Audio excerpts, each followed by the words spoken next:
Bonjour et bienvenue sur Testcars pour l'essai aujourd'hui du classe V de chez Mercedes-Benz. Cette version, enfin bon, pas grand chose du moteur, donc c'est le V220 CDI. C'est un 2,2 litres qui développe 163 chevaux. Il y a moins en cylindre, enfin en puissance, mais franchement déjà là c'est pas mal. C'est pas une bête de course, de toute façon c'est pas fait pour.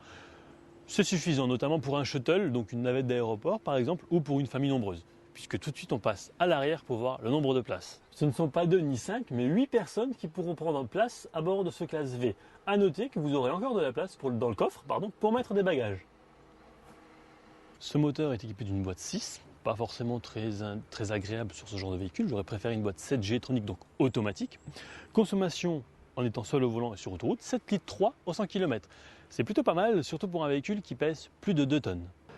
Capteur avant, jante 17 pouces.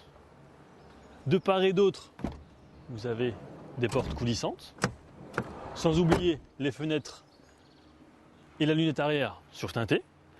À l'arrière également, la présence de capteurs de recul est une aide. Par contre, ce qui aurait été bien, c'est d'une part un avertisseur d'angle mort dans les rétroviseurs et surtout une vraie caméra de recul.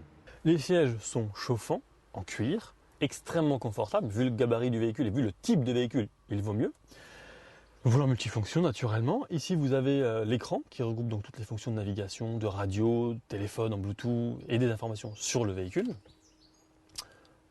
Voilà, on voit le véhicule arriver, on peut régler pas mal de choses. Et ici, c'est tout ce qui est commande. Donc, ce qui est pas mal, notamment si on met par exemple le GPS, c'est que c'est tactile. Alors, Navi, voilà. On valide ici, on descend, voilà, destination. Imaginons, je ne sais pas, où tu veux aller à Paris. Voilà, entrée-adresse. Ici, on peut indiquer une lettre, notamment pour le GPS, afin d'éviter de parcourir les lettres les unes après les autres. C'est pas mal, c'est comme un pavé tactile en fait, c'est comme sur le smartphone, c'est très pratique. Le système s'appelle communément commande online avec ici un lecteur de DVD.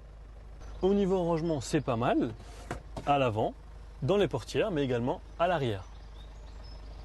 Si on a de la place à l'avant, à l'arrière, c'est aussi le cas, que ce soit au milieu ou sur les places extérieures, et je vais même essayer de passer à l'arrière. Alors, pour accéder aux dernières places, il n'y a rien de plus simple. Hop, on rabat le siège. Bon, je ne l'ai pas avancé, on pourrait. Hop, voilà. Et bien, encore une fois, sur la troisième rangée de sièges, qui est une option évidemment, c'est ultra confortable. Et on a la clim des deux côtés avec de l'éclairage d'aisance, en haut et en bas. Le coffre offre un volume de chargement de 1030 litres. Évidemment, si on enlève les sièges ou si on les avance un petit peu, c'est encore plus. Donc voilà, vous avez à peu près ça de profondeur, ça de haut. On peut mettre encore quelques bagages et partir à 8, sans problème. Après plus de 1000 km parcourus à bord de ce classe V, le bilan est très simple, c'est confortable, il a de la place, beaucoup de place d'ailleurs, avec ses 8 places à l'arrière, plus encore du volume de chargement dans le coffre. Par contre, et c'est là un petit peu le revers de la médaille, c'est que pour faire des manœuvres, il faut un certain temps d'adaptation.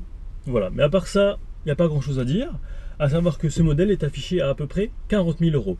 C'est le prix pour avoir l'étoile devant, sur le capot.